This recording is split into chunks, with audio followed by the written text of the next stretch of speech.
Olá, povo de Deus, quinta-feira da 7ª semana da Páscoa, 20 de maio de 2021. A nossa reflexão de hoje é a partir de Atos 22, 30 a 23, 6 a 11.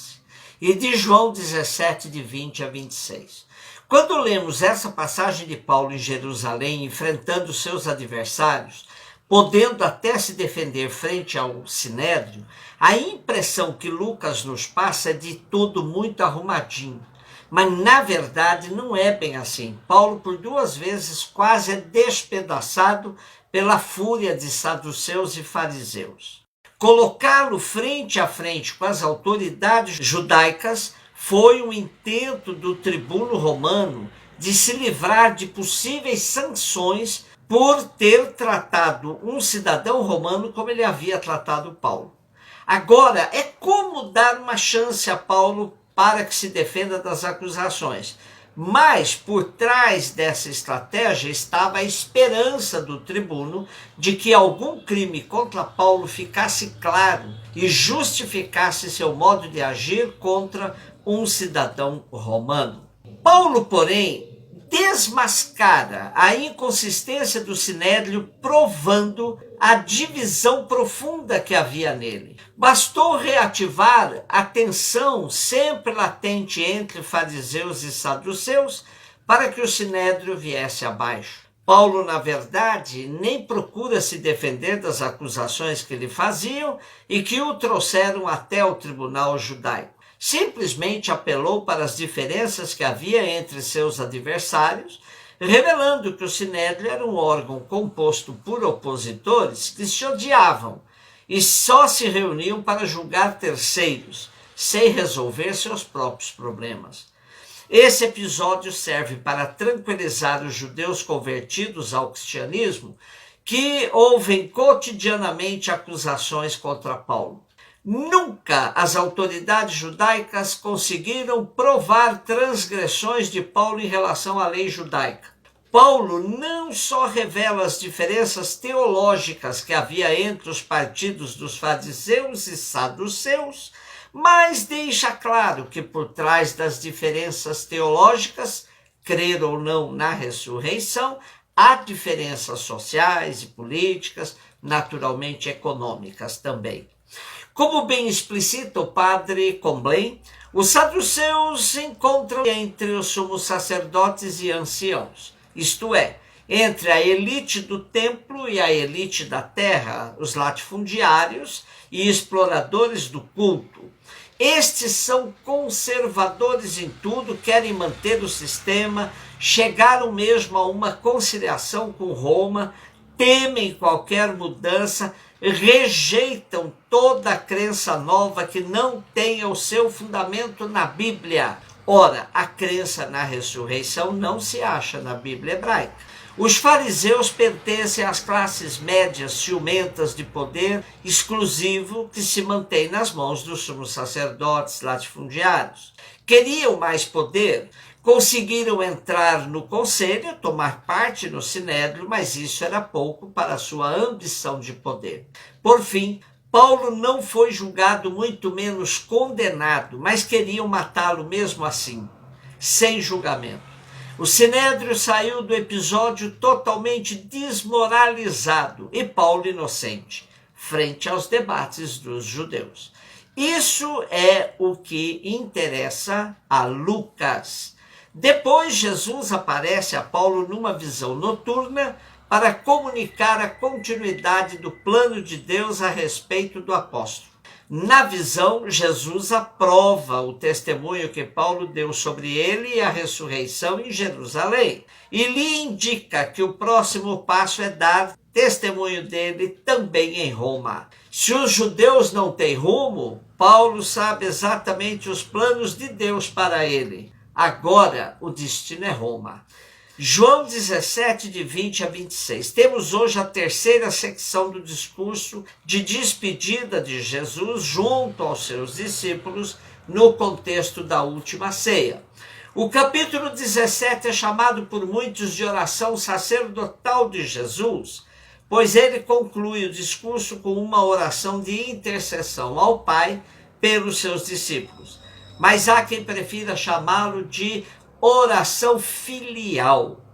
Segundo Raymond Blau, a unidade tão desejada por Jesus e expressa nessa oração, é bom que fique claro que não tem nada a ver com a perspectiva ecumênica que hoje falamos.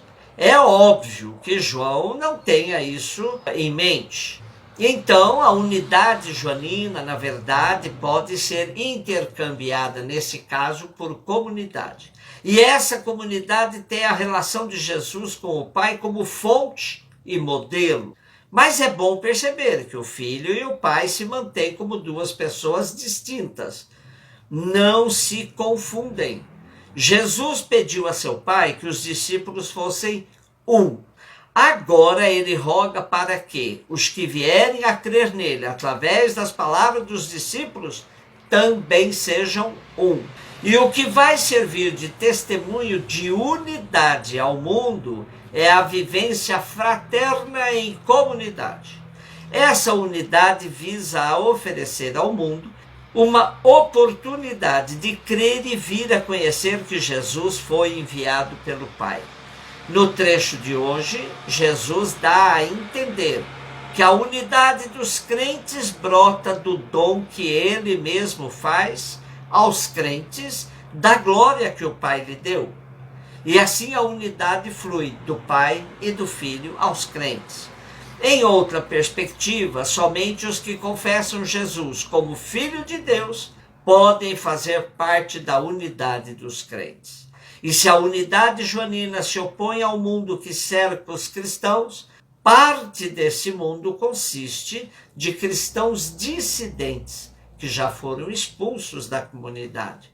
Por isso, Blau afirma, um ideal de unidade que se desenvolveu nesse pano de fundo, quase necessariamente seria um ideal de comunidade. Por outro lado, esse testemunho de comunidade não significa que o mundo aceitará Jesus. Ao contrário, os cristãos crentes oferecerão ao mundo o mesmo tipo de desafio que Jesus ofereceu. O desafio de reconhecer Deus em Jesus. Portanto, a unidade dos cristãos visa a desafiar o mundo, que se configuram diante do Pai em dois grupos. Aqueles que formam o mundo que não reconheceu a Jesus e, consequentemente, não reconheceram a Deus, e aqueles que reconheceram a Jesus como representante de Deus. Estes se salvam, aqueles já estão condenados. E se a comunidade de Éfeso, de fato, se constitui como um quadro referencial para João, como afirmam alguns exegetas, vemos na carta aos Efésios uma exortação do apóstolo para que vivam em verdadeira comunidade cristã que casa bem com esse ideal de comunidade. Sede solícitos em conservar a unidade do Espírito no vínculo da paz. Sede um só corpo e um só Espírito, assim como fostes chamados pela vossa vocação a uma só esperança, a um só Senhor, uma só fé, um só batismo, a um só Deus e Pai de todos. No pensamento de João, Jesus, durante sua vida terrena, foi o tabernáculo de Deus que encarnava a glória divina. E agora, num cenário pactual, ele promete dar a seus seguidores a glória que Deus lhe deu. O tabernáculo foi o lugar onde o Deus da aliança estabeleceu seu nome, guardando a arca. Assim, agora o nome de Deus dado a Jesus foi confiado a seus seguidores. Jesus, que será aclamado por seus seguidores como Senhor e Deus, Kyrios, nas últimas palavras que ele lhes dirige durante sua vida mortal, ora para que, depois de sua morte, lhes seja concedido estar com eles. A responsabilidade de cristãos no mundo é tão profunda que no horizonte de cada cristão deve estar o martírio. Já dissemos, não existe vocação para mártir. Mas se ousamos querer testemunhar Jesus e o reino no mundo, o martírio sempre estará no nosso horizonte. No mundo marcado pelo ódio, pela concorrência, pela disputa de poder, impossível um cristão não incomodar tais horizontes. Se o mundo prega o ódio, os cristãos testemunham o amor. Se o mundo prega o armamento, os cristãos testemunham a paz. Se o mundo prega a concorrência, os cristãos testemunham a cooperação. Desta forma, como alertou Jesus, como cristãos estamos no mundo, mas não somos do mundo. Como entendeu bem Paulo, quando disse, não vos conformeis com esse mundo. Um beijo no seu coração.